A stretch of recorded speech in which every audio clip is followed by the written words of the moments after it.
Hi, these comments are for GS, and I am Michael from BetterTOEFLScores.com, and thank you for doing your speaking practice here. So I'm getting ready to listen to it right now. So let me make sure I have.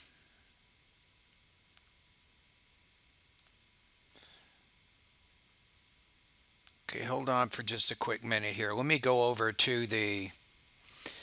Okay, here's the actual speaking rubrics right here. I have that, right? Now I also have what you sent me here.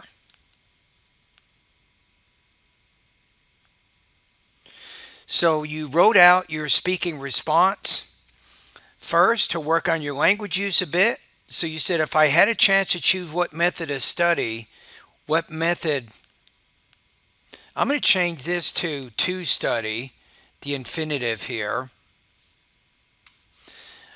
And I'm going to say I would choose, not I would have chosen.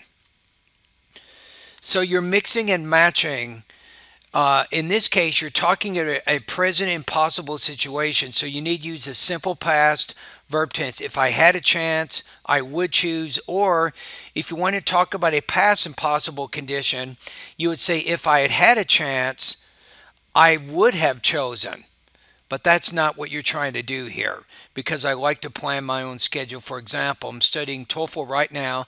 So we're going back to the question. Some students study for classes individually.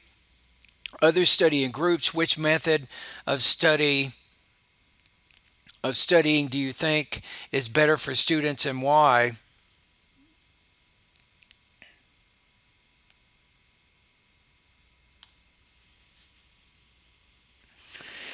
You have, I'm studying TOEFL right now, so I have the autonomy to focus on this subject in depth. When I review my Zoom online lessons, my teacher, Michael. Yeah, if you put the comma after teacher, you'll probably have to do it here because it's in a positive, right? My teacher is the subject. Michael, my teacher, who is Michael, recommended. But I think you can get away with no commas at all here because the positive is really short. So my teacher, Michael, recommended to me what to study afterwards because he found grammar mistakes. I'm going to put in my writing. Then I studied by myself, making my tailored schedule to review all those grammar issues. If I had been studying with a group of students, I would have had to follow the main group's interest topic, not considering my own needs. Consequently, my ability to learn English while being with a group,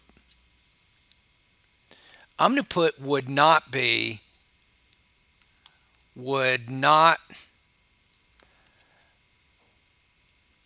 have been satisfactory because the group would not.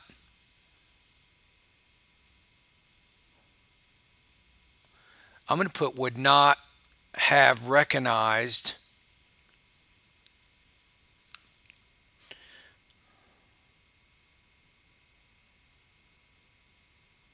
why to study only what I had suggested based, I'm going to put based on the correction that the teacher made only on my assignments. So you kind of went off the cliff when you got to this, what's called past and possible conditions. You're definitely not controlling your grammar when it comes to talking about past and possible conditions. Let's look at it one more time. Then I studied by myself by making my tailored schedule to review all those grammar issues. So notice how you're using the past tense here. Then you said, if I had been studying with a group of students, I would have had to follow. At that point, you're using now the past perfect to talk about a past impossible condition. If I had been studying with a group of students, I would have had to follow the main group's interest topic, not considering my own needs. Consequently, my ability to learn English while being with a group would not have been satisfactory because a group would not have recognized why to study only what I had suggested based on the correction that the teacher made only on my assignments. Okay, so in that case, yeah, I think just based on what I'm reading here, you will not get 26 because of the language use issues, right? So if I look over here for a minute,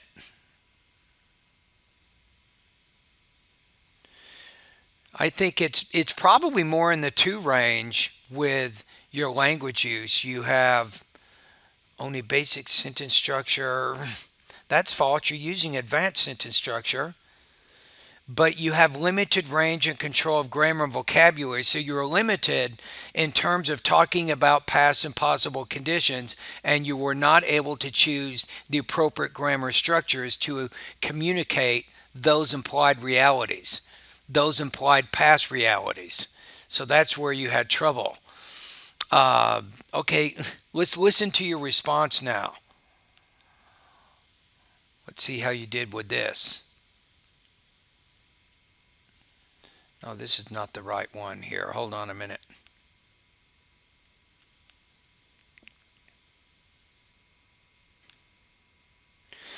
Okay, I'm getting ready to listen to it right now. If I had a chance to choose what method of studying, I would have chosen to study for classes individually because I like to plan my own schedule. For Okay. example, I'm studying Okay. TOEFL right now, Okay. so I have the autonomy to focus on this subject in All right. depth. When I reviewed my online Zoom classes, my teacher Michael recommended to me what to study afterwards because he found grammar mistakes on my writing. Okay. Then I studied by myself by making my tailored schedule to It's a review good all those example. grammar issues.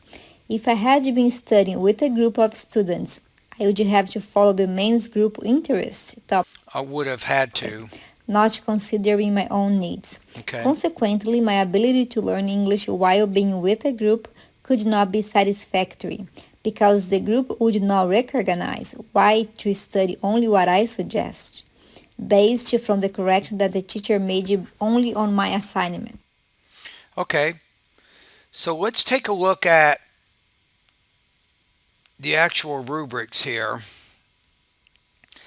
Yeah, I'm thinking probably between 2.5 and 3 on this. I'm going to put you at 22 to 23 points out of 30. I think for the most part, your topic development, I think was actually really strong. I think you did a really good job on that.